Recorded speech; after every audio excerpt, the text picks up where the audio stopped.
2024 টি-20 বিশ্বকাপে পাকিস্তান দল বেশি শক্তিশালী নাকি ভারতীয় দল বেশি শক্তিশালী, সেটাই কিন্তু এই ভিডিওতে বলবো। তাহলে ভিডিওটি শুরু করা যাক। পাকিস্তান টি-20 ক্রিকেটে একবার কাপ নিয়েছে, টি-20 ওয়ার্ল্ড কাপে। আর ভারতও কিন্তু একবার কাপ নিয়েছে। 2009 নিয়েছিল পাকিস্তান, 2007 নিয়েছিল ভারত ধোনির নেতৃত্বে, আর ওইদিকে মিসবাউল হকের নেতৃত্বে সম্ভবত, নাকি ইউনিস খানের নেতৃত্বে, আমার ঠিক খেয়াল নেই ক্যাপ্টেন কে ছিল 2009, ইউনিস খান অথবা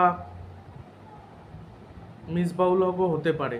তো সেটা তোমরা কমেন্ট বক্সে জানিও তো, কার নেতৃত্বে মানে কাপ নিয়েছিল এই পাকিস্তান, সেটা অবশ্যই কমেন্ট বক্সে জানিও। আর এই দুই দলের মধ্যে আমার যতদূর মনে হচ্ছে এখন বর্তমানে যা ফর্ম রয়েছে বা সব কিছুর বিচারে নিরিখে পাকিস্তানের থেকে অনেক অনেক অনেক গুণ ভারত এগিয়ে। ভারতের মেন প্লেয়াররা খেলেনি, তাও ভারত সিরিজ জিতেছে, সিরিজ হারেনি। আর পাকিস্তান ওদিকে সিরিজ হারতেই আছে, ইংল্যান্ডের কাছে হারলো, এর আগে আয়ারল্যান্ডের বিরুদ্ধে শুধু জিতেছিল, তার আগে ইংল্যান্ডের কাছে আবার হেরেছিল, অস্ট্রেলিয়ার কাছে হেরেছিল, না অস্ট্রেলিয়া না, আরও কোন কোন, নিউজিল্যান্ডের কাছে হেরেছিল, নিউজিল্যান্ড তাদের ঘরের মাটিতে তা হেরেছিল। তা আবার মেন প্লেয়াররা সব আইপিএল খেলতে ব্যস্ত ছিল, মার্ক চ্যাপম্যান, তারপর জিমি নিশাম, ছোটোখাটো মাপের প্লেয়ার, তারা ভালো খেলে ম্যাচ জিতে গেছিলো সিরিজ, ভাবা যায়। আর সেখানে আর ইন্ডিয়া যখনই ম্যাচ খেলেছে টি-20 জিতেছে। সিরিজ লাস্ট হেরেছে কবে আমার মনে পড়ে না। টি-20 অস্ট্রেলিয়ার সাথে সিরিজ জিতেছিল, আফগানিস্তানের সাথে সিরিজ জিতেছিল, তার আগে নিউজিল্যান্ডের সাথে সিরিজ জিতেছিল, তারপরে আরও অনেক দল রয়েছে যাদের সাথে খেলেছে, সবার সাথে জিতেছে, অনেকের সাথে, অস্ট্রেলিয়ার সাথেও জিতেছে। হ্যাঁ, ওয়ান ডে সিরিজে শুধু ভারত হেরে গেছিলো, বাট মানে আর কিছুতে হারেনি। আমি যদি পাকিস্তানের দলটা বলি, পাকিস্তানের দলটাও খুব একটা শক্তিশালী বলে মনে হচ্ছে না। পাকিস্তানের বাবর আজম ক্যাপ্টেন, মানে বাবর আজমকে ক্যাপ্টেন্সি থেকে সরিয়ে দেওয়ার জন্য এত কিছু হয়েছে। বাবর আজম টি-20তে খুব খারাপ কি ক্যাপ্টেন্সি করেছে, হ্যাঁ মানছি, ওয়ান ডেতে খুব খারাপ ক্যাপ্টেন্সি করেছে, খুব খারাপ করেছিল পাকিস্তান, ভালো খেলতে পারেনি, ঠিক আছে, তুমি তাহলে ওয়ান ডে থেকে সরাও, ওয়ান ডে থেকে টেস্ট থেকে সরিয়ে দিতেই পারো। টি-20তে তুমি কেন সরাচ্ছ? টি-20তে তার রেকর্ডটা দেখো, টি-20তে সে ব্যাট হাতে ক্যাপ্টেন্সি নিয়ে ভালো খেলেছে, প্লাস মানে একবার সেমিফাইনালে তুলেছে, একবার ফাইনালে তুলেছে, একবার ফাইনালে হেরেছে ইংল্যান্ডের কাছে 2022 টি-20 ওয়ার্ল্ড কাপে, 2021 টি-20 ওয়ার্ল্ড কাপে সেমিফাইনালে হেরেছে অস্ট্রেলিয়ার কাছে। তারপর তো অস্ট্রেলিয়া ফাইনালে চলে গেল আর নিউজিল্যান্ড ফাইনালে চলে গেল। তারপর দুই দলের মধ্যে খেলা হয়ে চ্যাম্পিয়ন হয় অস্ট্রেলিয়া, নিউজিল্যান্ড পরাজিত হয়, নিউজিল্যান্ড রানার্স আপ হয়। সেই জন্য তুমি কি হিসেবে একটা ভালো ক্যাপ্টেনকে তুমি চেঞ্জ করে দাও? এটাই তো সব থেকে ভুল ডিসিশন ছিল। কাকে ক্যাপ্টেন করা হলো? শাহিন শাহ আফ্রিদি, যে লিগে ক্যাপ্টেন্সি করেছে পাকিস্তান সুপার লিগে, সেখানে পিএসএলে, সেখানে ভালো ক্যাপ্টেন্সি করেছিল, খারাপ না, মানে তারপর সেখান থেকে মনে হয় একবার কাপও জিতেছিল, যার কারণে বাবর আজমকে সরিয়ে তাকে ক্যাপ্টেন করা হলো। এটা সব থেকে খারাপ ডিসিশন ছিল। তারপর তো আবরাহার আহমেদ রয়েছে, আবরাহার আহমেদ জীবনে টি-20 ম্যাচ খেলেনি, তাকে কী হিসেবে টি-20তে নেওয়া হয় আমি জানি না। হুটহাট করে স্পিনার নিয়ে আসে, স্পিনার একেবারেই ভালো না, তার থেকে ভারতের স্পিনার অনেক ভালো। ভারত কুলদীপ চাহাল, রবি বিষ্ণই এদের মধ্যে থেকে খেলিয়েছে। হ্যাঁ, আর এর কোনো সময় আবরাহার আহমেদ, কোনো সময় ইফতিকার আহমেদকে স্পিনার হিসেবে ব্যবহার করেছে, আর একটা উজমা মিরকে খেলানো হয়েছে, আবার সদাব খানকে কখনো খেলানো হয়, কখনো বাদ দেওয়া হয়, নওয়াজকে খেলানো হয়েছে, জাস্ট কিছু বলার নেই। আজম খান রয়েছে, জানি না টি-20 ওয়ার্ল্ড কাপের আগে এত ব্যর্থ হচ্ছে, টি-20 ওয়ার্ল্ড কাপে তাকে কি করে নেবে, তার পরিবর্তে অন্য প্লেয়ার নিতে পারবে পাকিস্তান, বাট দেখা যাক কি হয়। আর ইমাদ ওয়াজিম রয়েছে, ফাকার জামান, এই একটা প্লেয়ার আছে সেরা প্লেয়ার, এই ফাকার জামান, হারিস রাও, ইফতিকার আহমেদ, মোহাম্মদ আব্বাস আফ্রিদি। আর মোহাম্মদ আব্বাস আফ্রিদিরে কেন নিল আমি জানি না। মোহাম্মদ আব্বাস আফ্রিদি আগে তো সম্ভবত টেস্টের বোলার ছিল, তাকে কী হিসেবে টি-20তে নিয়ে আসা হলো আমি জানি না। কোনো কোয়ালিটি স্পিনার নেই, তাদের পেস অ্যাটাক কেমন, কিন্তু পেস অ্যাটাকও এখন চলছে না।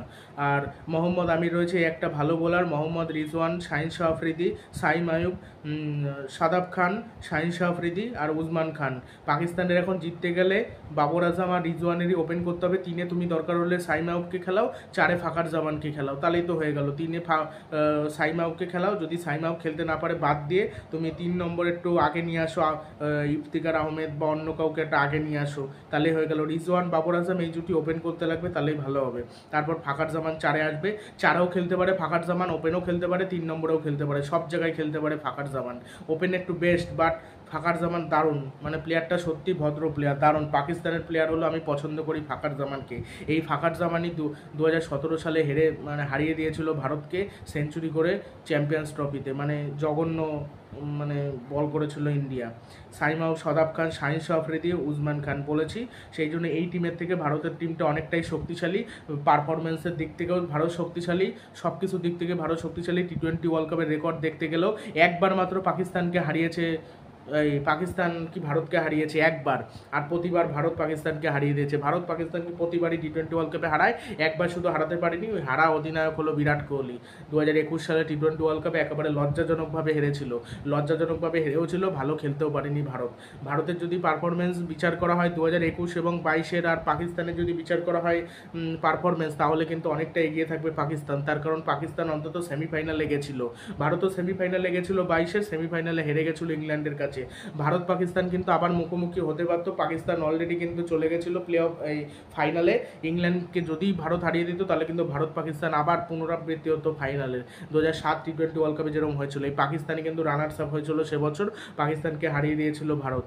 সে ম্যাচে মানে ভারত যে জিতেছিল ভাগ্য নিয়ে জিতেছিল, অনেক আগে জিততে পারতো যদি উইকেট নিতে পারতো, উইকেটই তো নিতে পারেনি। উইকেট নিয়েছিল বাট তারপরে ওই যে মিসবাউল হক খেলে দিল, ওই জন্য মানে ফাটকা খেলা খেলে দিল বলতে গেলে, ওই জন্যই তো শেষ অবধি খেলাটা গেছিলো, নাহলে ওই অবধি যেতেও না। আর যোগেন্দ্র শর্মা ম্যাচ জিতিয়েছে সবই মানছি, কিন্তু এর আগে যদি বোলাররা উইকেট নিতে পারতো তাহলে কোনো ব্যাপারই ছিল না। আর পাকিস্তানের পেস বোলিং নিয়ে বেশি অহংকার, এই অহংকার করার জন্যই তাদের পেস অ্যাটাক এখন ভালো করতে পারছে না, তারা এখন ভালো খেলতেই পারছে না। ভালো না খেলতে পারার এই কারণ, মানে বেশি অহংকার পতনের মূল কারণ। বেশি অহংকার করা কখনোই উচিত না।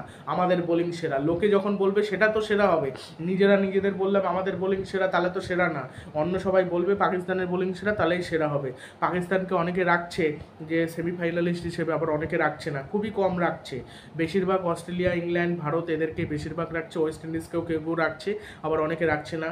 তবে আমার মনে হয় পাকিস্তানের থেকে ওয়েস্ট ইন্ডিজ অনেক অনেক গুণ ভালো। ভারত তো ভালোই, মানে পাকিস্তান এখন এইবার ভালো কিছু করতে পারবে না। এর থেকে মনে হয় নিউজিল্যান্ডও বেস্ট, তবে পাকিস্তান মনে হয় অত বেস্ট না, এটাই। আর পাকিস্তানের বিরুদ্ধে সবসময় আমরা দেখেছি ভারতের যে খেলে সব থেকে সেরা খেলে বিরাট কোহলি। রোহিত শর্মাও খেলে দেয়, পাকিস্তানের বিরুদ্ধে যে খেলতে পারে না তা না। টি-20 ওয়ার্ল্ড কাপে হয়তো খেলতে পারে না, বাট ওয়ানডে ওয়ার্ল্ড কাপে খেলে দিয়েছে। টি-20 ওয়ার্ল্ড কাপে রোহিত শর্মাও সেইভাবে পাকিস্তানের বিরুদ্ধে জ্বলে উঠতে পারেনি। সূর্য খেলতে পারে না পাকিস্তানের বিরুদ্ধে, হ্যাঁ, 2021-এও খেলতে পারেনি, 22-এও খেলতে পারেনি পাকিস্তানের বিরুদ্ধে।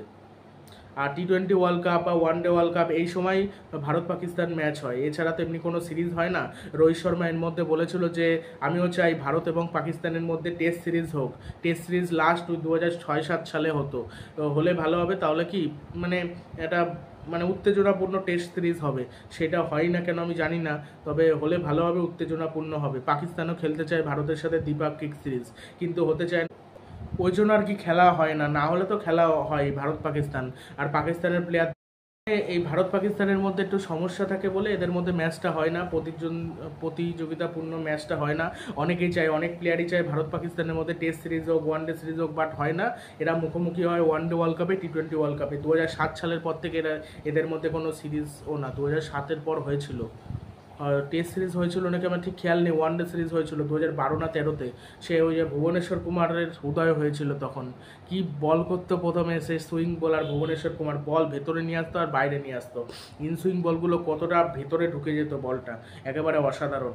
আর মানে পাকিস্তানের ওপেনার জুটি কী হবে এটা ঠিক করতে করতে তাদের অনেক সময় চলে যাচ্ছে। আমি বুঝতে পারছি না রিজওয়ান, বাবর আজম যদি এতটা রান করার পরও তাদেরকে কেন পরে খেলানো হয়, আমি এটা জানি না। এটা কেন টিম ম্যানেজমেন্টের সিদ্ধান্ত নেয়? তুমি এমন 3 নম্বরে ব্যাটার খুঁজে নিয়ে আসো, ভালো কোনো ব্যাটার। হ্যাঁ, মোহাম্মদ হ্যারিস বলে একটা প্লেয়ার ছিল, প্লেয়ারটাকে খেলালে ভালো প্লেয়ার হতে পারতো। আগের বার 2022-এ সেবার কেন তাকে বসিয়ে দেওয়া হলো আমি জানি না, এখন আর খেলানোই হয় না। প্লেয়ারটার হাতে স্ট্রোক ছিল, ওই প্লেয়ারটাকেই তো দরকার ছিল। সাইম আইবও ভালো, বাট অত কি খেলতে পারবে না। হলে আরেকটা কাজ করা যেতে পারে, যে কোনো যার সাথে ওপেন করা হবে, বাবর আজম ওপেনেও ঠিকঠাক কাজে লাগাতে, রিজওয়ান তাও মারার চেষ্টা করে। বাবর আজম এত স্লো খেলে, ছক্কা মারতে পারে না।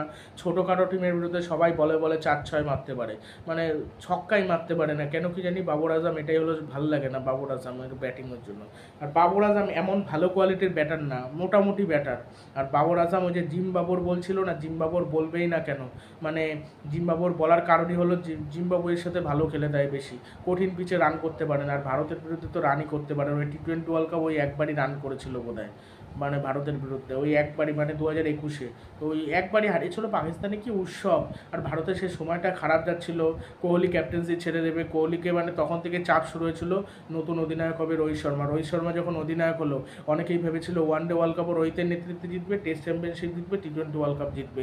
যেহেতু আইপিএলে সে সাফল্য অর্জন করেছে এই জন্য সে এইখানেও জিতবে, কিন্তু সেও ব্যর্থ হয়েছে। এশিয়া কাপ হারলো, টেস্ট চ্যাম্পিয়নশিপের ফাইনাল হারলো, টি-20 ওয়ার্ল্ড কাপ হারলো, হ্যাঁ সেমিফাইনালে গিয়ে হারলো, মানে তারও ওয়ানডে ওয়ার্ল্ড কাপ হারলো, সবই কিন্তু হারলো সেও। মানে ক্যাপ্টেন চেঞ্জ করে কোনো পরিবর্তন হলো না। সিরিজ জিতলো, সিরিজ তো বিরাট কোহলিও জিতছিল না, একটু রোহিত শর্মা নয় বেশি জিতেছে আমি মেনে নিচ্ছি, বাট তারপরে কত ধরনের অধিনায়ক হলো, হার্দিক পান্ডিয়া, KL রাহুল, ঋষভ পান্ত, তারপরে আর কে, জসপ্রীত বুমরা, কতজন অধিনায়ক হয়েছিল মাইরি। এটাই হলো ব্যাপার, মানে কিং কোহলি ছেড়ে দেওয়ার পর ওটা ছাড়াটা উচিত হয়নি, বা সরিয়ে দেওয়া থাকলে হয়তো আমরা কাপ পেতাম। আর রোহিতকে ক্যাপ্টেন করলে আরও আগে করতে হতো, তাহলে ভালো হতো। এ তো সে হতেও চায়নি, তাকে জোর করে সৌরভ গাঙ্গুলি ক্যাপ্টেন বানিয়েছিল, দিকে কোচ বানিয়েছিল রোহিত এই রাহুল দ্রাবিড়কে। আর রাহুল দ্রাবিড়ও কোচ হিসেবে হয়তো টি-20 মানে আইসিসি টুর্নামেন্ট জিততে পারেনি। আইসিসি টুর্নামেন্ট এই জন্যই গৌতম গম্ভীরকে শোনা যাচ্ছে কোচ করা হবে, সেটা করা হলে ভালোই হবে। তখন ভারত পাকিস্তান ম্যাচ হলে উত্তেজনাপূর্ণ হবে, আর কোহলি আর ওই গৌতম গম্ভীর এরা টিমে থাকলে ভালো হবে।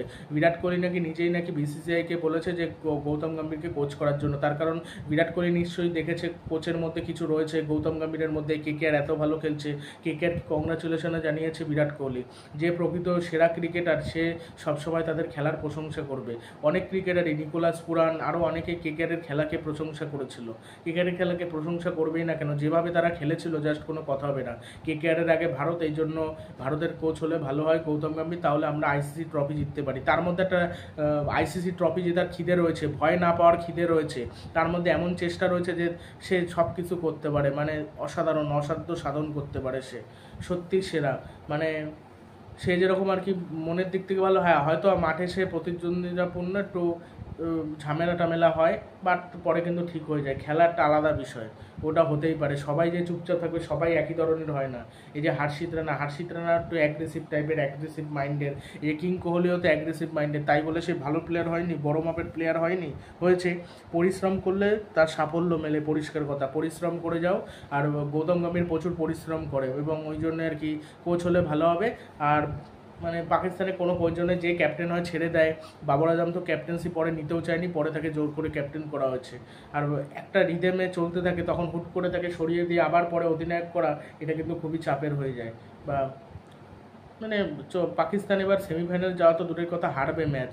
হয়তো ভারতকে যদি হারায় সেক্ষেত্রে এটা ট্রল হবে, ভারত পাকিস্তানের প্লেয়াররা ট্রল করবে, প্লেয়াররা মানে যারা আর কি সমর্থক রয়েছে ভারতকে সহ্য করতে পারে না, তারা ট্রল করবে। এটাই খুবই খারাপ লাগে। ট্রল তারা কেন করে? তারা পাকিস্তানকে অনেকে সাপোর্ট করে, সেটা আলাদা বিষয়, মানে তাদের নিজেদের দেশও দেখা উচিত বাংলাদেশ কীরকম খেলছে, তারপর নয় ভারতকে ট্রল করার কথা মাথায় আসলে আমার মনে হয় ভালো হবে। তার কারণ নিজেরা খেলতে পারে না, নিজেরা যদি খুব ভালো খেলে তারপর ভারতকে ট্রল করে সেটা মানা যায়। নিজেরা ওইদিকে ভালো খেলতে পারছে না, ওইদিকে আবার ভারতকে ট্রল করে, এটা দেখেই খারাপ লাগে। ওই ভারত তো তাদেরকে ট্রল করে না, আর তারা এমন এমন কিছু কথা বলে যে কাপ জিতবে। আর আগে একটা দলগত পারফরমেন্স করে দেখা, তারপর তো কাপ জিতবে। আগে একটা দল তৈরি করুক, যেটা বাংলাদেশ করতেই পারছে না।